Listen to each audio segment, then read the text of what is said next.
This is a special edition of John Nixon Daily News Fix. I've got here today Lieutenant Colonel Bill Cowan, retired. Bill, good morning. Morning, John. Good to be with you. Thank you. Privileged to be with you. Great. This is a great day, and kind of wrapping up the Tea Party here in the last day. But Bill is a Fox News analyst and national security expert. We had a panel this morning. I just kind of wanted to reiterate some of the main points that we talked about this morning, Bill. And some of those were your main concerns about our security on our homeland. What are those concerns right now? Well, John, I think it's important for your viewers out there to remember that ISIS and Al-Qaeda, who are not quite the same but have the same overall objectives, and that is of having an entire world that's Islamic, they're in competition with each other. We all know that Al-Qaeda was a small, secretive organization that was responsible for 9/11. And since then, it's expanded. Once we went after their leadership, we now have Al-Qaeda in the Arabian Peninsula, Al-Qaeda in the Maghreb in Africa, other little Al-Qaeda affiliates in Asia.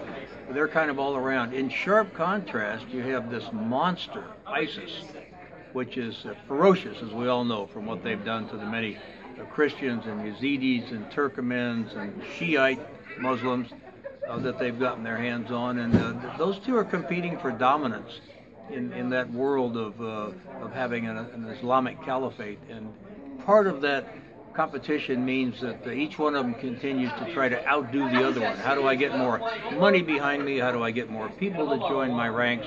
And I think here in the United States at some point, maybe in the not too distant future, we just saw what happened in France.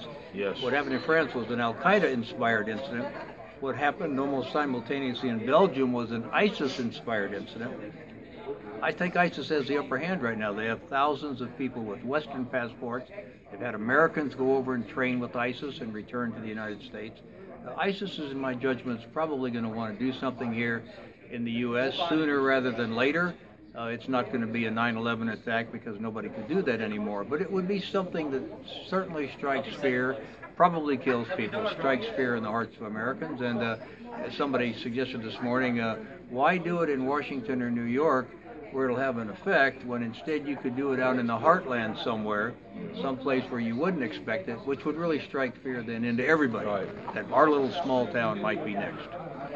And I think anyone who's paying attention is really, this administration is just very frustrated in the way they handle things and the way they cover up things. And speak to that for just a moment, if you will. Well, look, John, this administration has failed us, we, the American public, totally, in going after ISIS. It's just a year ago right now I spoke at this convention. The president had just said that ISIS was a JV player out there. We don't need to worry about him. Can you imagine that a year later, ISIS is an entity that controls 14 million people, tens of thousands of square miles, that has commerce running all the time, back and forth? And so, you know, we have not taken on ISIS. We, the Pentagon, the military, I'm very critical of the Pentagon leadership. All those guys are in the tank for the president. Small, measured, tiny steps while ISIS continues to grow and strengthen itself, and then because of all that, we're going to pay a penalty. So that's a bureaucracy that needs to be changed. It's a bureaucracy that has to be changed. You know, we should be running. We all agree that air power alone is not going to defeat ISIS.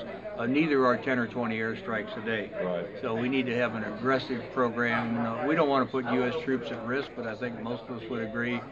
We need to have some kind of U.S. presence on the ground, forward advisors, special operations teams. We have all these capabilities we could be using that we don't use because this is a risk-averse president. We're in a situation that they've created. Now they don't want to do anything about it. And, you know, America's at risk. Maybe we'll luck out. Maybe nothing will happen over the next year or 2 years. I wouldn't count on it. I think something's going to happen. And I don't know that that's going to be a wake-up call to America because we have so many people out there who are going to believe in this president and this administration no matter what happens. And when something does happen, they'll find a way to blame the Bush administration. But I think the reality is that ISIS and anything that happens with ISIS can be put squarely on the president of this administration and this Pentagon. Well, this is a very real threat we're talking about, and you know, just so our viewers know, what do we as citizens need to expect and need to do and prepare for anything that might happen on a national or even just an isolated incident that might affect the whole country. I'm not sure that the common citizen can do an awful lot except what the former Secretary of Homeland Security, Janet Napolitano, said. I think the one really smart thing she said was, see something, say something, and I think there's a lot of value to that. See something, say something. Yeah. But the burden is really on our intelligence agencies and processes and people to identify threats by whatever means, and then on law enforcement to mitigate that threat. And frankly, I think law enforcement and intelligence people have done a good job over the years. As your viewers know, we've had a lot of people get stopped days away from trying to commit something, but when you deal with a lone wolf, there's nothing visible to tell you that person's about to do something. The Unabomber, who any of your viewers can remember, the Unabomber went for something like 14 years before he was caught. He killed a number of people. He set off 19 or 20 bombs around the country, and the only way he got caught was he wrote a manifesto, and his brother said, that looks like my brother's handwriting. So you never know how somebody's going to get caught doing this, but at the end of the day, the burden is on law enforcement and intelligence to identify the threats and mitigate it, and they're going to do the best job they can. I believe that, but something's going to happen. Now, I do want to say this. I do want to plug your book, Snatching Hillary. Yeah, it's thanks. Just out. I just bought a copy, and I'm about halfway through it. It's fascinating. It's a great book. So look for that. It's on Amazon. On Amazon, snatchinghillary.com, also a website. The only fictional work out there right now about Hillary, and we make it a funny book. We have a lot of little sideline plots in it and what have you, but at the end of the day, the purpose of that book is to display to the readers what kind of person Hillary is, and to be honest, she's not a very nice person. Not a very nice person. All right, it's been a pleasure talking to you today. Thanks, John. Lieutenant Colonel Cowan. Never surrender your rights, never give up, never shut up, and keep getting up. I'm John Nix, and that was your News Fix.